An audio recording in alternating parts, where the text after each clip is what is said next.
Greetings and welcome to another edition of the Business of Agriculture podcast. It's me, your host, Damian Mason, with a nice short episode for you today.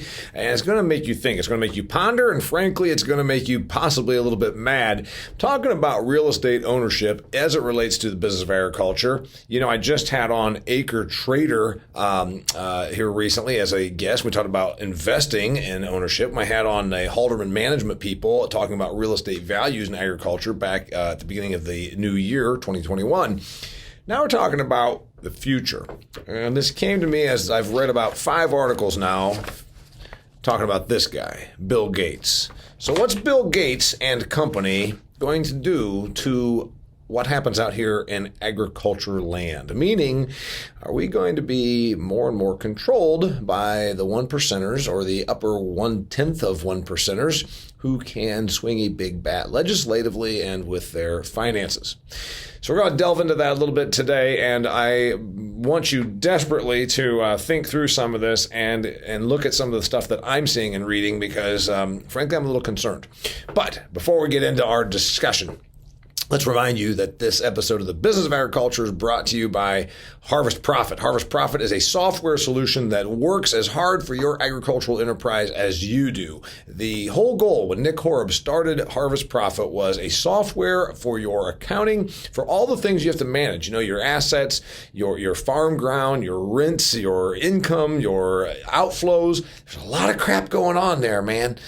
You need a software solution that is sophisticated enough and easy enough to use to make it so that your agricultural enterprise can thrive. Go to harvestprofit.com for a free 14-day trial. Okay, I talk a bit about land, but I want to go from the very beginning here. The very basis of all agriculture right now, it starts with soil. It starts with land. We can't raise animals if we don't have food and feed for them, whether it's regenerative pasture or whether it's conventional corn. We need soil. We need soil to grow the trees for all the fruits and the tree nuts that we use. We need soil for the grapes to make our wine. We need soil to make barley and hops so we can have our beer. Everything begins with soil, right? And so we've known that for a long time. And I've been around agriculture, obviously, my whole life. And I remember hearing people say things at the auctions that you'd go to way back 20, 30, 50 years ago would say things like, "Oh, boss, some of that dirt, ain't making any more of it." And that's a bit true. There's only so many acres of arable land in the world. Truth is, in South America, they are making more farmland by busting up the prairie or still somewhat deforesting. But in reality, that's not as big of an issue as we might have used to think. So while it's accurate that we're not making any more land, it needs to be pointed out that we are getting so much better with the land that we have, meaning we went from 40 bushels of corn to 240 bushels of corn in prime Indiana soils, let's say. So we don't really need as much land, but we still need land. And then, as you've heard me say over and over in the Business of Agriculture podcast, in my book, Food Fear, I address this whole thing about the realities of population. Are we going to really see 9 billion humans on Earth? Right now it's 7.7 billion. Are we going to get to 10, 11 billion? The United Nations most alarmist prediction that we're going to have up to 17 billion people? Come on. So do we really need all this land? Well, the reality is, we do need good land. While there's tons of acres out there, some of it's been degraded, some of it's going to revert. Some of it needs to revert, frankly, going back to forest or prairie or range or whatever, because it has a high water demand. So what I think we're going to see, and this is my analysis, I'm a guy that travels around North America, pays attention to a lot of agriculture, land that is good soils, very productive, and does not need a tremendous amount of irrigation. Because there's going to be an increasing battle over the whole usage of water. In the old days, we went out to the whole plains and just punched a hole in the ground and pumped out the Ogallala Aquifer, and that's going to be more and more of a hot button issue. It has been since the 70s and 80s when the environmental movement came in. It's only going to worsen. So demand for good land the world over seems to be picking up. You're saying, all right, Damian, I got your analysis about all this. What are you trying to say? Well, first off, if you're a landowner, you're right now doing pretty well. It's not going up tremendously in value, like it hasn't quadrupled or gone up 30% like the stock market has in the last year, but it is doing pretty well. Institutions do own land. And what am I talking about? Let's say you're a very, very wealthy family. They have what they call family offices. They meet with investment advisors and say, hey, you know what? We got the black sheep of the family who's just traveling around with the Grateful Dead. I know they don't exist anymore. We got to make sure that we give them a stipend, and then we've got all this. So there's a lot of money out there that chases investments every day, right? And it seems that increasingly those pension funds and family monies and large wealth and sovereign nations even are looking at agricultural property. Oh, I hear the rumbling among my friends in agriculture. Is it true that China's buying up our land in the United States? I don't know that that's actually happening much, and I've certainly not seen anything that factually points out a big run on ag land by the Chinese. But pension funds, they've got a whole bunch of money. They got to do something with it. They take it in for all these years when the teachers' employees pay into it, and then, or the taxpayers pay into it for the police, teachers, whatever. Then they've got all these monies to manage. So this has been happening for a while. They would go and invest into different stuff. Insurance companies look for stuff that is safe and put money into investments. This has been going on for a long time in agriculture. Forest land, forest for timber and for paper has happened. But we're seeing it now from the likes of the very rich. And that's where I bring up this Bill Gates thing. I've been a little bit harsh on the Bill Gates thing, and I'm going to tell you why we all ought to be just a little concerned. When it is the Canadian Public Employees Pension Fund that wishes to buy land in Alberta, that's pretty well you understand it. They've got $1 billion. They've got to do something with it. They got to get a return so they can continue to pay that money out to the pensioners. You can get that. And an insurance company, whatever. Some large insurance company says we've got a whole bunch of money. We've got to make sure there's a return on that money. So that way when we have insurance claims, because life insurance, whatever, we've got to be able to pay that money out. You can understand that. You can understand family office, big money from, some group that says, our family has $100 million. We've got to put it into different things. We've got a stock fund, a bond fund, mutual funds. We've got commercial real estate, and we also have some farms. But why do Bill Gates and Warren Buffett, why do these people want to own farmland? Well, obviously there's the return. There's the reality that they can look at just like any of us and say, okay, we're not making any more of it. But then the reality is we're going to stop using some of the more marginal stuff. If you're in the Upper Peninsula of Michigan and it's rocky and you get shallow soils and it's winter 9 months of the year, are you really needing to plant corn up there? Well, of course not, because we can grow so much more corn per acre now in Nebraska or Iowa or whatever. So it's the prime acres that are probably going to get grabbed up. And that looks to be like what Bill Gates is doing. Bill Gates, it came out earlier this year, is the biggest landowner, a farmland owner in the United States of America, pushing 250,000 acres. Put in perspective, we farm the actual farming part of our land, about 340 million acres in the United States, 900 million farm and ranch land acres, but only about 1/3 of that, or a little more than 1/3 of that, is in the productive crop production, trees, row crops, etc. So 250,000 acres is a lot of acres. It's a lot of money, depending on how you value it. It's across about a dozen states. If you look this up, Washington State, where he's from, even my home state of Indiana, Louisiana, Arkansas, the Corn Belt, the Plains. It's about a dozen states. But why am I concerned? Damian, you're a capitalist. You believe, money and marketplaces and economics should work themselves out. They should.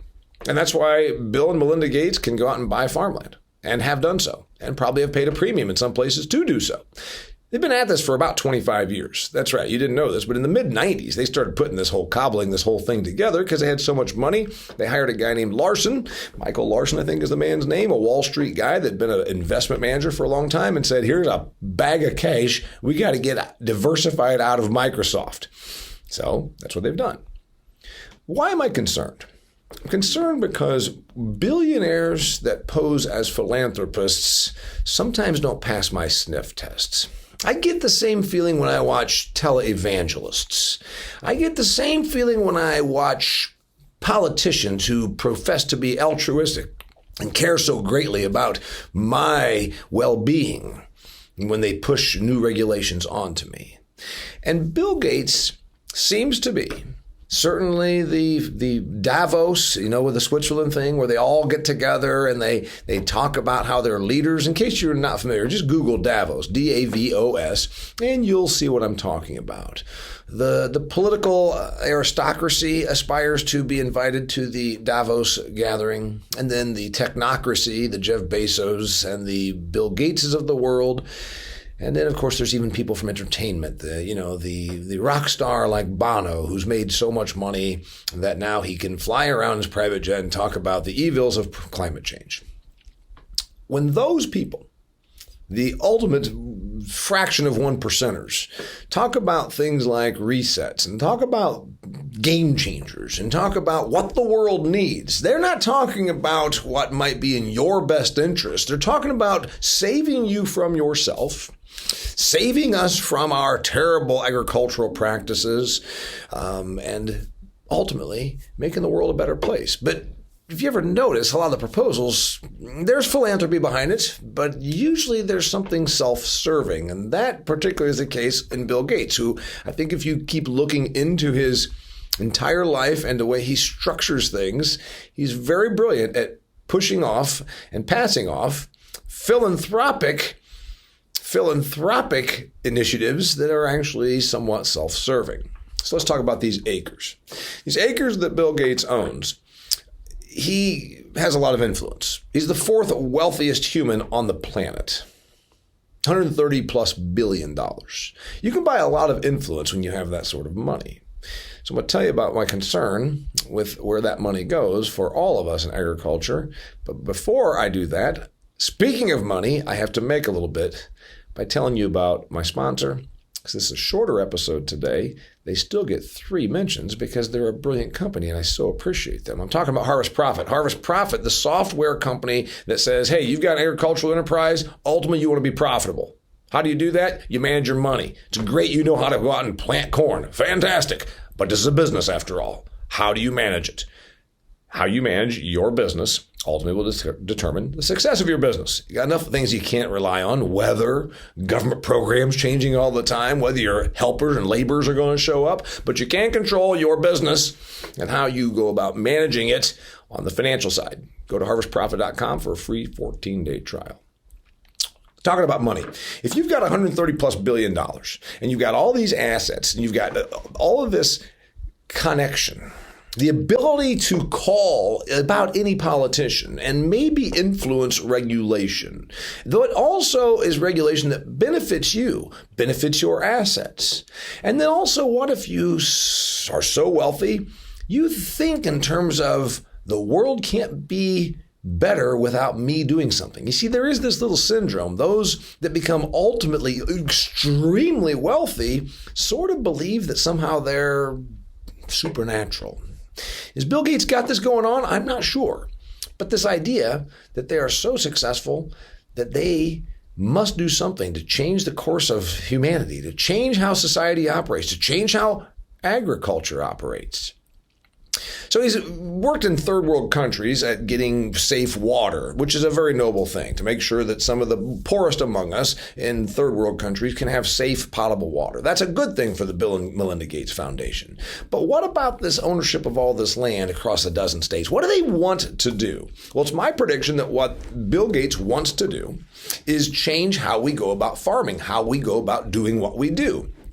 And it's also my prediction, because he is a very well-connected person who looks at business and looks at his own business and says, how can I benefit myself while benefiting humanity? And maybe I can do this through the regulatory process. Remember, he's a big proponent for electric vehicles. He also is invested in battery factories and in mining operations for the chemicals they need to make batteries, like nickel, cadmium, lithium. so environmentalist that you're going to be an investor in mining operations and processing these nasty heavy metals? I thought electric vehicles were good for the environment, Bill. Well, they're also good for his pocketbook. Same thing with meat. You've heard this. It just came out in February. Bill Gates delivered an interview with MIT, that's the Massachusetts Institute of Technology's publication, and said that he believed residents of wealthy nations should switch to a 100% synthetic meat consumption model for the good of the environment. Meaning you would have to eat fake beef, lab-raised protein, plant-based burger. Now here's what's interesting. He even said in that article that many people just thought it was his conviction that he just thought this. He said, but it won't be easy, because a consumer may not want this product, even if it's price competitive, he goes on to talk about. It comes down to flavor and price, right? And what if it's not as good tasting and it's also more expensive? Then he said, to achieve 100% synthetic meat consumption in wealthy nations, it might require regulation. Now we see the real true colors of someone like Bill Gates. He's calling for regulations on what you and I can eat. Well, if there's regulations on what you're allowed to eat, that's the demand part of agriculture. The supply part then is completely impacted, right? It involves then, if there's a regulation on what you're allowed to eat, what is there also then a regulation on what you're allowed to produce? Which means dairy farms, beef farms, maybe pork operations are no longer allowed to be in business because there's nowhere to go with their product. You see, I am concerned about the billionaire class, and I don't resent wealth. I'm a poor farm kid, remember? Done pretty well for myself, and I believe in the power of economics and the power of capitalism. But the problem is when you're talking about folks like Bezos and Bill Gates, they can circumvent the forces of an actual capitalism or an actual free market because they have so much money. We live in a transactional government country, folks. I know I vote, you vote. I know I tear up over the Star Spangled Banner just as much as you. But guess what? The reality is those career politicians have their hand out and they work for the highest bidder. Bill Gates can be the highest bidder. So what I'm concerned about is this land ownership is going to then have a lot of dictates on what is allowed to be produced, how it's allowed to be produced, and then he will use that as the chip. As one of America's biggest farmland owners, I believe we should do this, this, and this. And what if it's those practices, those regulations that benefit him but might hurt someone else? There you see it. Because one size doesn't always fit all, right? What works for Bill Gates' bottom line on all of his 250,000 acres might not work as well for you or me or anyone else. But if it's passed off as altruistic, save the humans, do what's best for the environment, he gets cover. Only about 2.2% of all of America's farmland is owned by institutions. Is this going to increase? I say yes. My finding, this is, by the way, an article out of the Financial Times. I encourage you to look it up. Just go in and Google Bill Gates, Financial Times, farmland. You can find this article. It gives you some pretty good information. Another thing to consider is, will we see regulations in the places like the more agricultural areas, regulations against who can own the land? Now, that would go very counter to what we've typically done in this country, where we let, the marketplace work itself out. But Saskatchewan did it 5 years ago. The province of Saskatchewan passed a rule that said they didn't want any more Canadian public pension funds coming in bidding up the land. Because then, of course, they not only lose the usage of the land, they didn't have to rent it from those entities, but you lose control. And that's where I think we're going to have a real issue with the Bill Gateses of the world, where they want to then not only control it, but they want to control the practices. And they want to use it, in my opinion, as a bargaining chip toward greater legislation. So where this goes is it starts with saying, I'm concerned, I care about humanity. I want to change how we farm for the better. I want to then dictate to the people that I want to operate on my 250,000 acres how they can farm. That's his right. As a landowner, I tell my tenant certain practices that we will and will not do. That's completely okay. But what if it then is, I'm going to use my significant influence to meet with my congressman or our senator and push through legislation and regulation about how those things happen? And what if the bigger play here is environmental stuff? That if Gates sees that there's not only the return on cash rent and the return on appreciation of the land, but there's also this opportunity, this looming big thing that we've talked about before here on the Business of Agriculture podcast. We've talked about carbon payments. And what if, as I predict, Microsoft will be one of the early big companies that, as environmental policy under the the Biden administration gets pushed through, and we hear more and more about Green New Deals, what do you want to bet that Microsoft comes out here in the next 30 days and talks about it's time for us big corporations to start making payments to offset our carbon? It's already happening, right? But what about a company that's that big? And then he leads the charge for tech companies that should be forced to pay for carbon offsets. So while he's grandstanding and helping his own holdings in Microsoft, he's also enriching himself on his own acres. What if also then there are certain practices that need to be adhered to, and then it becomes a regulatory environment? So that's what I think we're dealing with when we look at the billionaire class coming to a farm near you. Ultimately, there's not probably going to be regulation in the United States against this, because those entities that are doing it, we're not talking about Saskatchewan versus a Canadian public pension fund. We're talking about a technocracy that already can buy and wield influence in Washington, D.C. So the idea that there's going to be regulation, it would have to be at a state level. And does a state actually want to then regulate who can and cannot buy farmland? So I don't see that happening. I just see more regulation coming at the federal level of what we're allowed to do on our property, and it'll be pushed for and even championed by the likes of Bill Gates. Am I concerned? A little bit, because he showed his true colors on the beef thing, stating that regulations would need to be required to get us away from eating beef means that this guy, with possibly a God complex, thinks it's his role and his right to actually control the diet of you and your family, and then thereby controlling what we in the business of agriculture are allowed to produce for our customers. Whatever they want, doesn't matter. It's what he's going to allow them to have. So where does this go? Stay tuned. I've been keeping up with the Gates thing a lot because I see this more and more coming to agriculture. And we haven't seen this for a while. You know, the billionaire class didn't usually chase this. Pension funds did, insurance companies did, some family offices did. There's always somebody. You probably farm some ground for a well-off family. That's fine.